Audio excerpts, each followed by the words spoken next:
Assalamualaikum warahmatullahi wabarakatuh. Jumpa lagi dengan Pak Suprono di channel Pak Suprono Belajar Manajemen. Pada kesempatan kali ini kita akan membahas materi pelayanan prima dengan topik Customer Recovery System. Pada materi kali ini akan kami bagi menjadi dua part supaya tidak terlalu panjang.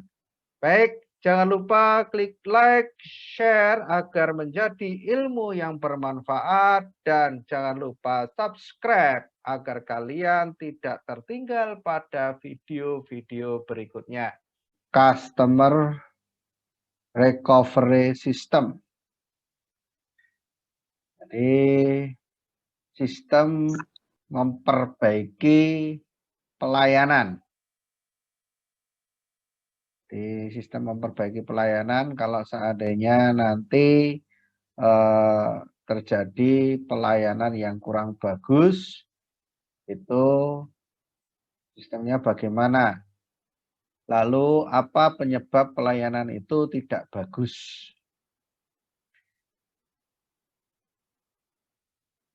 Baik, kita mulai. Dalam pelayanan prima ini ada 4 penyakit. 4 penyakit yang sering muncul dan di situ menjadikan masalah kalau tidak ditangani dengan baik. Ini 4 penyakit ini biasanya itu menghinggapi para pemberi pelayanan ketika dia pada saat kondisi tidak optimal. Nah, kondisi tidak optimal itu banyak penyebabnya ya. Banyak penyebabnya. Makanya kadang-kadang ketika memberikan pelayanan itu kita harus bisa ketika misalkan di rumah kita itu sedang ada masalah, maka ketika sudah sampai di lokasi pelayanan harus bisa on. Ya. Masalah di rumah harus ditinggalkan di rumah. Nah, di sini saya pakai kata-kata ini sebenarnya bukan bahasa Inggris ya. Jadi di sini penyakit yang sering muncul itu adalah di sini ada samajaitis. Ini sebenarnya ini maksudnya adalah penyakit ini adalah pelayanan yang monoton. Sama aja, itu aja, itu aja. Ini adalah pelayanan monoton. Atau istilahnya ini kalau di dalam pelayanan ini bisa memberikan masalah atau penyakit yang fatal. Maka biasanya di dalam pelayanan ini dibutuhkan suatu improvisasi, baik itu bentuknya suatu gestur ataupun bentuknya suatu misalkan perilaku, ini harus ada improvisasi dalam pelayanan. Nah, lalu yang kedua itu adalah penyakit yang fatal berikutnya adalah penyakit tidak tahu. Nah, penyakit tidak tahu.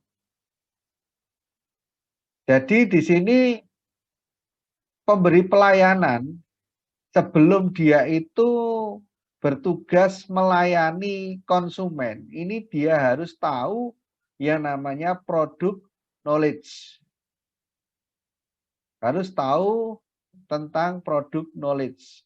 Nah, di sini kalau pemberi pelayanan itu tidak tahu tentang produk knowledge, nah itu suatu hal yang lucu ketika dia itu melayani konsumen, lalu ketika konsumen itu bertanya, aduh saya tidak tahu.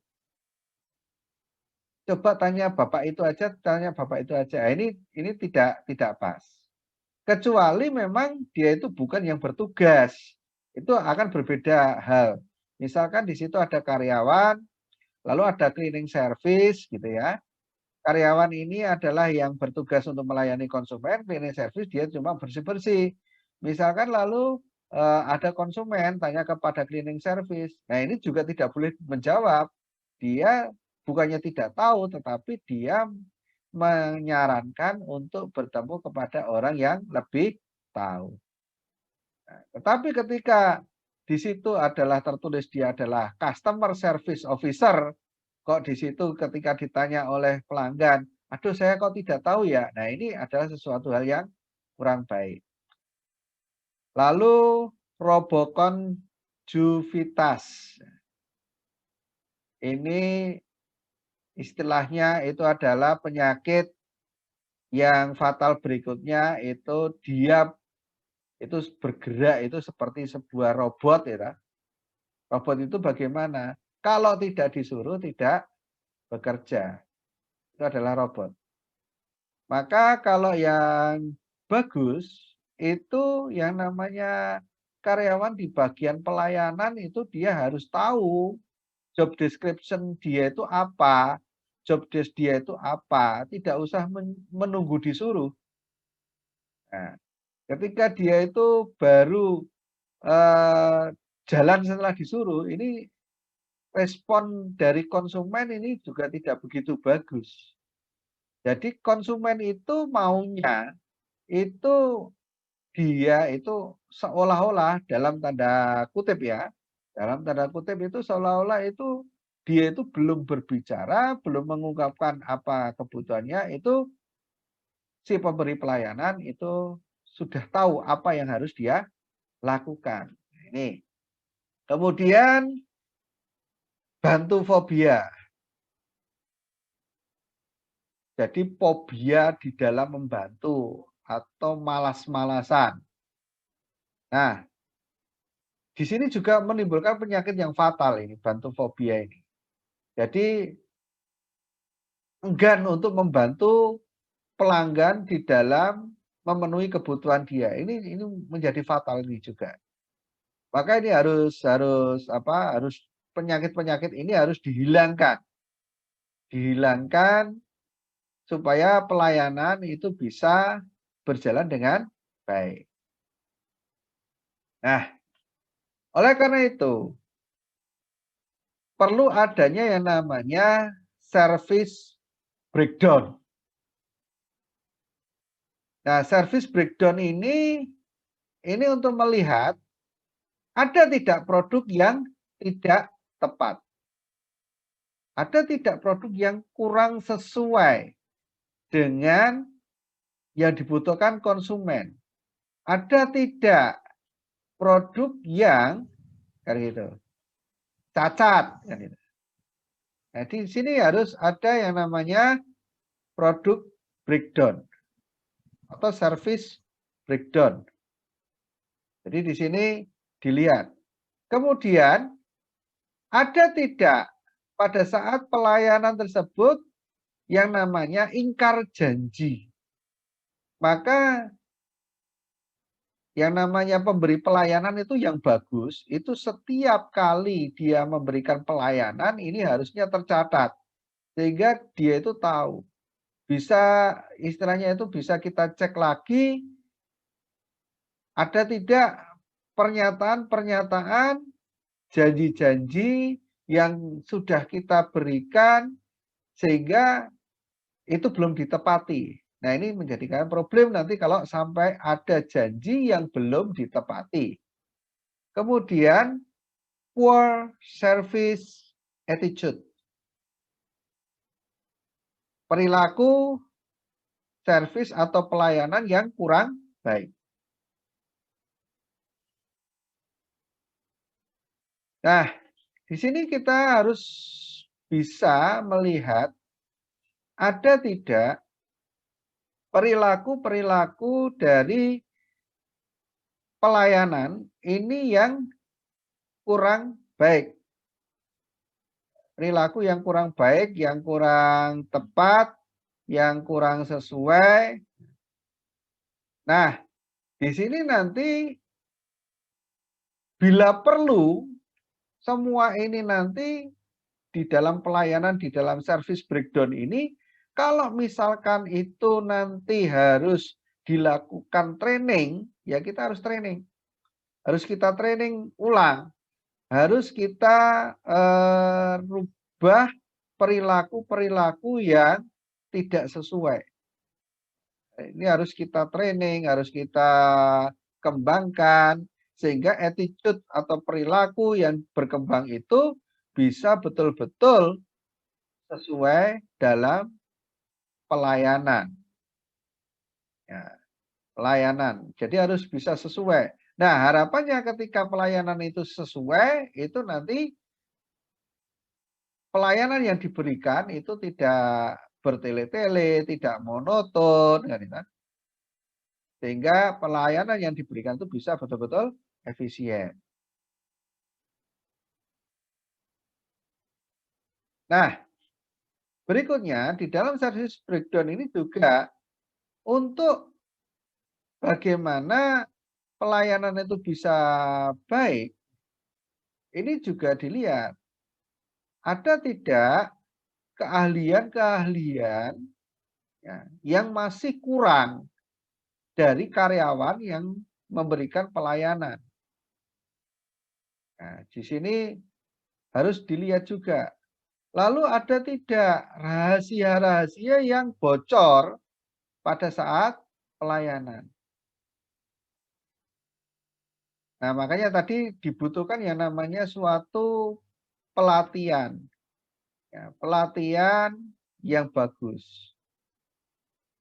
Dalam pelayanan, di situ harus dia itu yang namanya karyawan yang bertugas di pelayanan, ini betul-betul sikap, kemudian di dalam mendengarkan, skill di dalam mendengarkan pelanggan ini harusnya bisa optimal.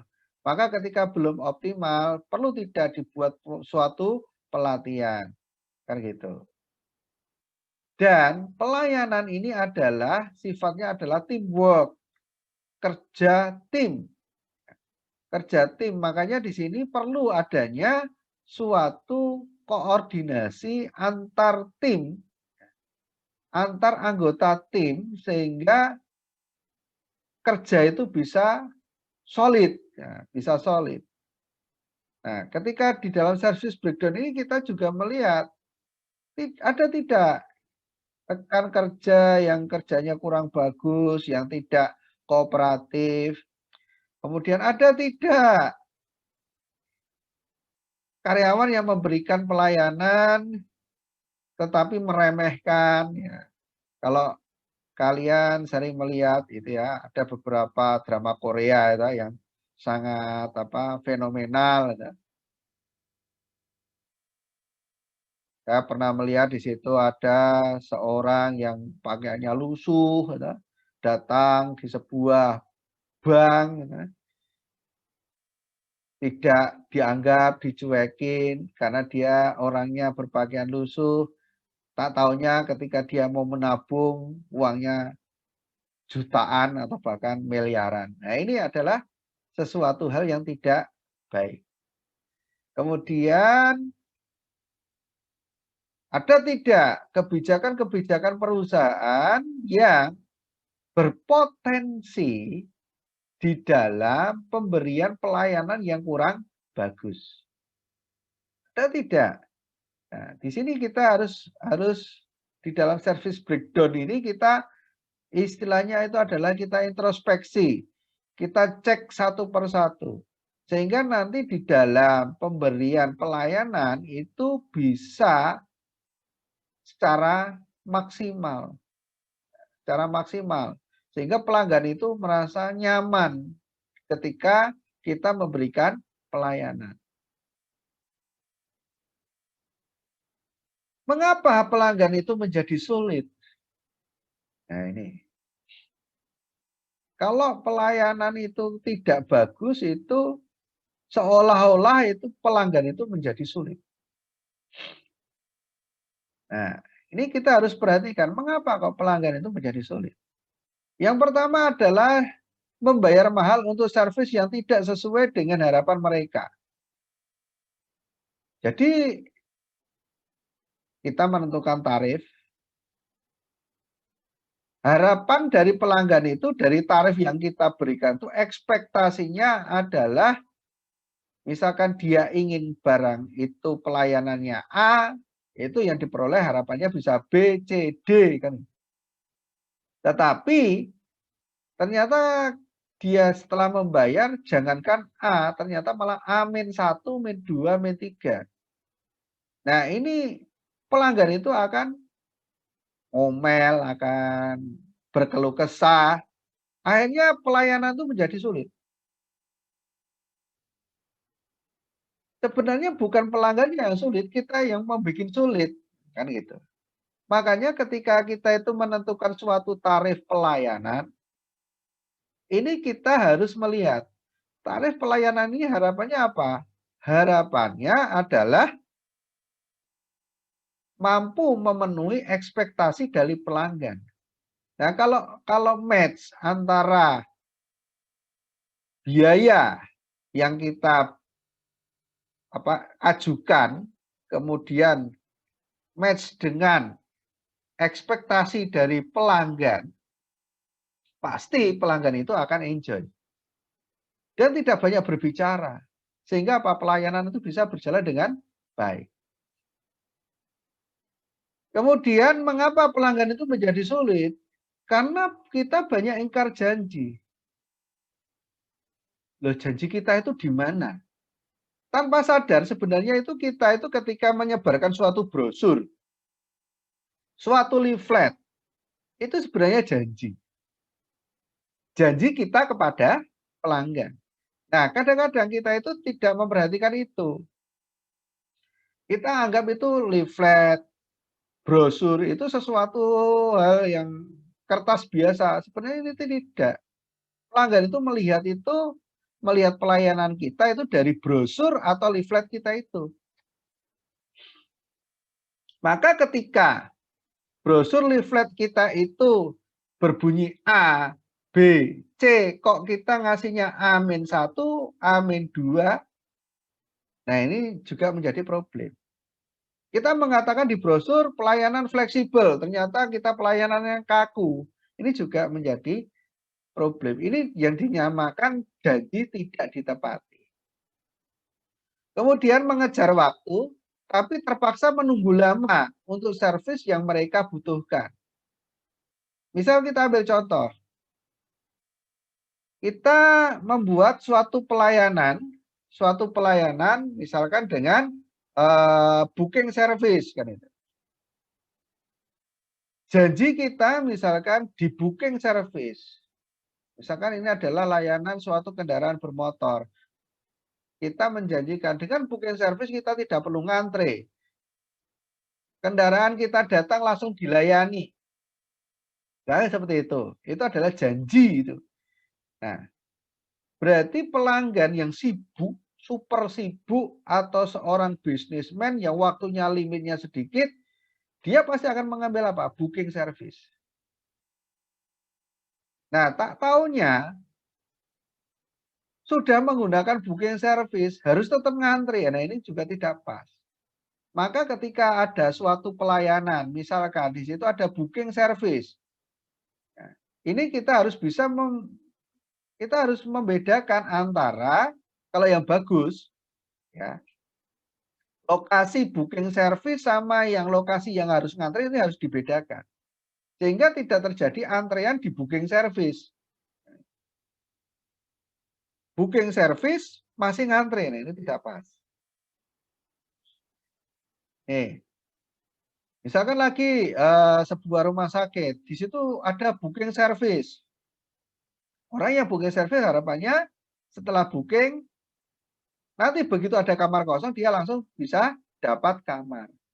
Ternyata dia masih harus daftar di pendaftaran di depan dan sebagainya. Ini ribet, ini menjadi lama juga. Akhirnya sampai di situ menjadi tidak maksimal. Nah, ini juga tidak tepat.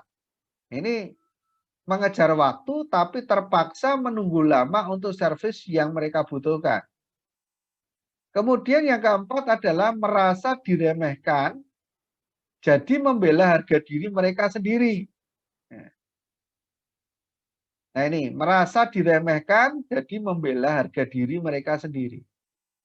Nah ini berkaitan tadi saya kasih contoh itu ada sebuah drama Korea itu tadi ya.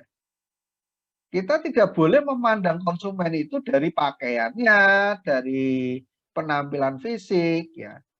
Yang namanya pelayanan, ini kita tidak lagi melihat siapa orangnya. Lalu misalkan di situ, misalkan ada pejabat sama ada pengemis. Dan itu adalah customer kita. Karena memang produk kita itu bisa menjangkau seorang pengemis, bisa menjangkau seorang pejabat. Antreannya adalah duluan pengemis daripada pejabat. Kalau kita mendahulukan pejabat itu tidak pas. Maka kita harus komitmen apa yang menjadi acuan pertama kita itu apa. Jadi lalu ada pelayanan, mentah-mentah di situ ada pejabat, lalu yang lainnya disuruh minggir-minggir semua. Ini tidak pas. Ya pejabat itu dia juga harus tetap mengalah. Dia nomor antrian berapa? Pejabatnya nomor antrian 10 ya, yang harus nomor 1 dulu. Tidak boleh mentang-mentang dia pejabat, nomor antrian 10 harus nomor 1. Lalu yang berikutnya adalah pernah menerima servis buruk pada situasi yang serupa di masa lalu. Nah, ini sebenarnya kalau ketemu yang seperti ini pelanggannya itu sebenarnya itu loyal kepada kita. Dia masih mau menerima kekurangan kita dan dia masih mau memakai pelayanan kita. Tetapi ketika dia kembali lagi ke tempat kita, kok menerima servis yang buruk yang sama di masa lalu, ini menjadikan masalah. Dan di sini kalau pelanggan itu lalu menyebarkan gosip ke orang lain, ini bumbunya sangat tidak enak sekali dibandingkan pelanggan yang dia itu baru pertama kali join dengan kita, dapat pelayanan buruk. Ini bau tidak sedap yang dia sebarkan itu tidak sedahsyat seorang itu sudah menjadi pelanggan, dia berkali-kali dapat yang buruk. Ini menjadikan bau busuk itu menyebarnya itu cukup kuat sekali. Nah, kita harus bisa mengantisipasi ini. Kalau ada pelanggan yang dia itu sebenarnya loyal kepada kita, lalu kita memberikan servisnya buruk, kita harus mampu menutup keburukan servis yang telah kita berikan tersebut kepada pelanggan. Saya pernah melihat ada dia cuma sebuah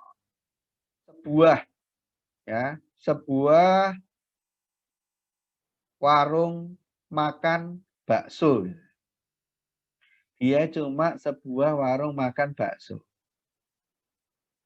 Nah, ketika misalkan ada pelanggan yang makan di situ, tiba-tiba dia itu mencuit, ya, mencuit atau dia menyebarkan gosip, wah baksonya itu keasinan.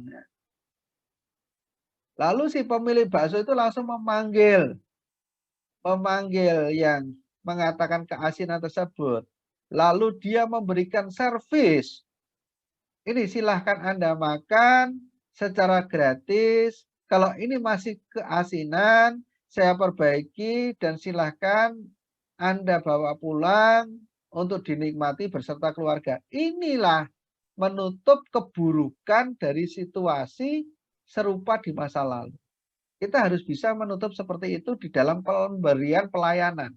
Jangan sampai pelanggan yang kecewa ini datang lagi, kecewa lagi, datang lagi, kecewa lagi, ya ini menjadi problem. Lalu pertanyaannya, kok mau-maunya? pelanggan itu sudah kecewa, kok datang lagi ke tempat kita. Ini kita jangan sampai berpikir seperti itu. Pelanggan yang seperti ini sebenarnya dia itu kalau mau beralih ke yang lain itu mungkin bisa, tapi dia mungkin ada banyak pertimbangan. Salah satunya misalkan pertimbangan pelayanan tempat kita itu lebih dekat, pertimbangan pelayanan tempat kita itu harganya lebih terjangkau. Nah, berarti kita bisa mengatakan, ya kita itu ngasih harga segitu ya pelayan segitu. Ini salah juga. Makanya ini kita di dalam pemberian pelayanan, ini ketika dahulu sudah memberikan pelayanan yang buruk, jangan sampai sekarang memberikan pelayanan yang buruk kembali. Nah ini harus dicermati, harus diperhatikan.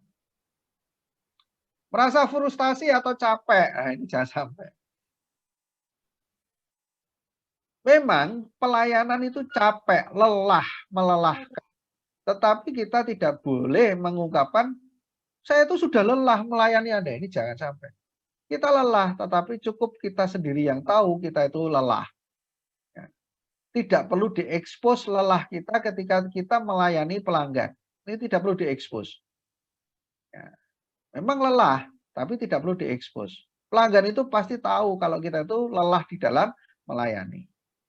Kemudian yang berikutnya adalah ia dipermalukan karena telah melakukan sesuatu yang keliru.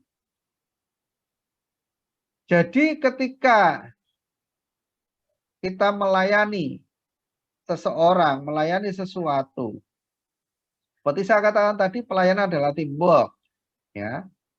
Misalkan ada kekeliruan dari pelanggan, lalu lucu di situ, kita tidak boleh mentertawakan sehingga dia itu malu. Kita tuh harus menolong. Atau misalkan kita melihat teman kita di pelayanan yang sama, keliru, lalu kita ketawakan, itu tidak boleh. Ya, kita harus menjaga itu, jangan sampai dipermalukan. Baik teman kita yang melakukan pelayanan maupun pelanggan yang diberikan pelayanan. Jadi tidak boleh kita itu sampai mempermalukan. Kemudian mempunyai masalah pribadi yang berat. Dahulu pernah saya singgung. Ya. Ketika kita itu sudah kita itu telah berkomitmen bekerja dalam pelayanan, maka dahulu pernah saya singgung di awal-awal bahwa ketika kita itu datang di tempat pelayanan, kita harus membuang masalah pribadi kita yang ada di rumah. Walaupun misalkan tadi di rumah ada perang Baratayuda, begitu sampai ke tempat kerja, kita mau memberikan pelayanan, kita harus bisa tersenyum, bisa mengucapkan selamat pagi Bapak, selamat pagi Ibu. Walaupun tadi di rumah itu kita sedang terjadi perang Baratayuda. Kemudian yang berikutnya adalah merasa diabaikan, tidak ada seorang pun yang ingin mendengarkan mereka.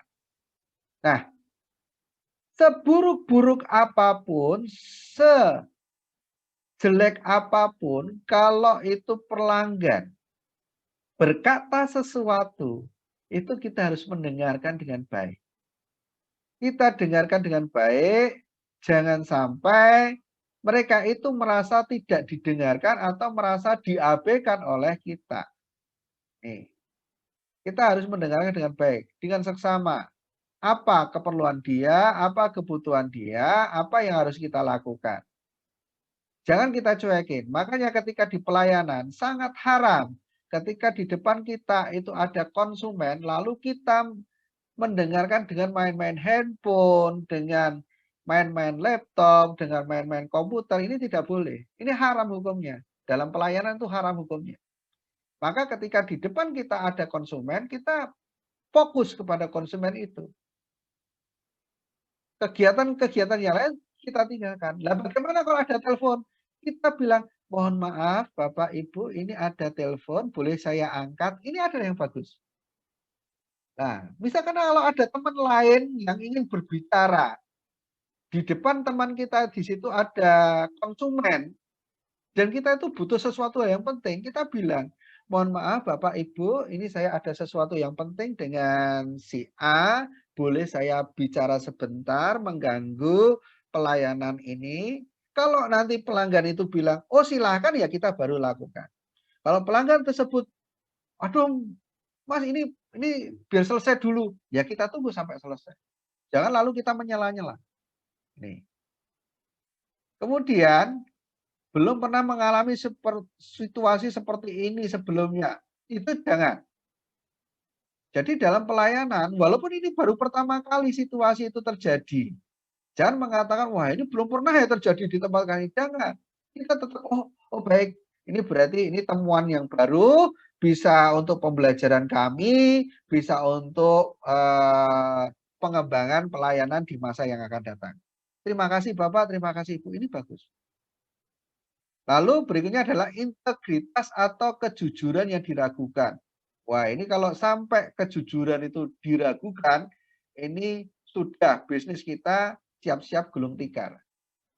Maka ketika kita itu melayani konsumen, jangan sampai itu yang namanya kejujuran itu dari kita itu disangsikan oleh pelanggan, itu jangan sampai. Makanya kejujuran itu sesuatu hal yang penting yang harus disampaikan walaupun itu pahit. Nah, berikutnya adalah merasa diperlakukan dengan tidak adil. Nah, ini biasanya nanti hubungannya dengan ras, jenis kelamin, daya beli. Tadi sudah saya singgung. Misal di situ ada pejabat, dia belinya banyak, lalu kita prioritaskan, ini salah. Jadi kita harus sama, tidak ada diskriminatif, baik laki maupun perempuan, baik rasnya apa, hitam, putih, dan sebagainya, tidak ada perbedaan. Baik kaya maupun miskin, ini tidak ada perbedaan. Pelayanannya sama. Ya. Lalu tidak dapat berkomunikasi dengan baik dari segi bahasa dan kemampuan. Nah, makanya ketika kita menempatkan orang di dalam customer service atau pelayanan pelanggan, ini harus orang yang memiliki komunikasi yang baik. Dari sisi bahasa maupun baik dari segi kemampuan berkomunikasi. Jangan orang yang bahasanya amburadul ditempatkan di customer service. Mendapat tanggapan yang menyakitkan dari Anda. Nah ini, nyelekit kalau bahasa Jawanya. Ini jangan sampai. Makanya customer service ini jangan sampai menggunakan bahasa-bahasa yang bisa menyakitkan orang lain. Ia diberitahu bahwa ia tidak berhak marah. Nah, ini yang namanya pelanggan itu kalau kecewa itu dia ya suatu hal yang wajar kalau dia marah. Jangan kita mengatakan, oh Anda tidak berhak marah di sini. Ini tidak boleh. Nah, kalau ini sampai terjadi ya problem untuk pelayanan kita kepada pelanggan. Berikutnya adalah tipe-tipe pengeluh. Yang pertama adalah the complainer. Jadi orang yang mengeluh untuk tipe the complainer di sini melontarkan keluhan dengan runut.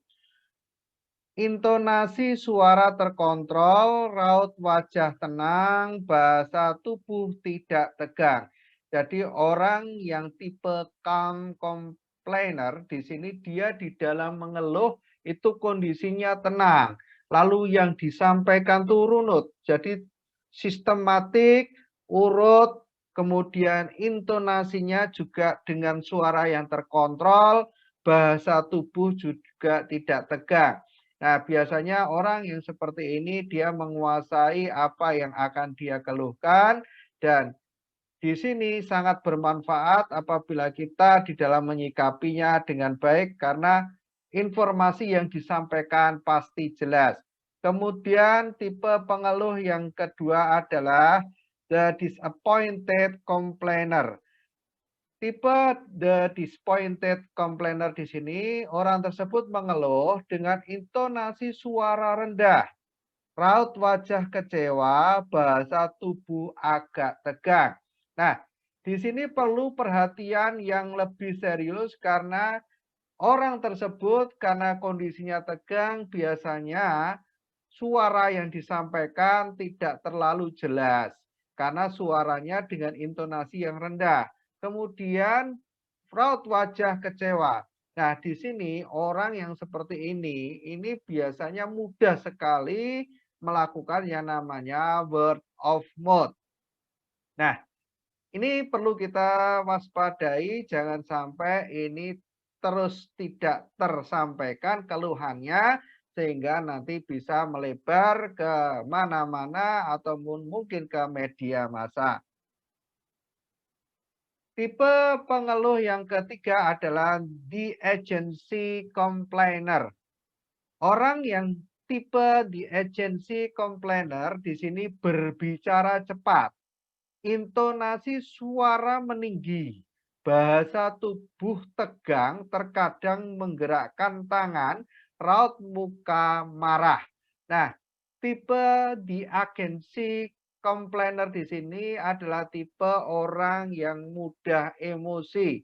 Nah, di sini kalau tidak kita segera sikapi, maka suasana di dalam pelayanan prima itu menjadi gaduh dan tidak terkendali.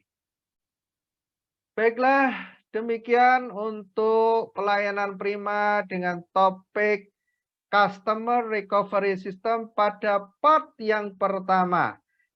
Kita sambung pada part yang kedua. Jangan lupa like dan share agar menjadi ilmu yang bermanfaat. Dan jangan lupa klik subscribe agar kalian tidak tertinggal pada video-video berikutnya. Kurang lebihnya mohon maaf. Akhirul kalam. Wabillahi taufik wal hidayah. Wassalamualaikum warahmatullahi wabarakatuh.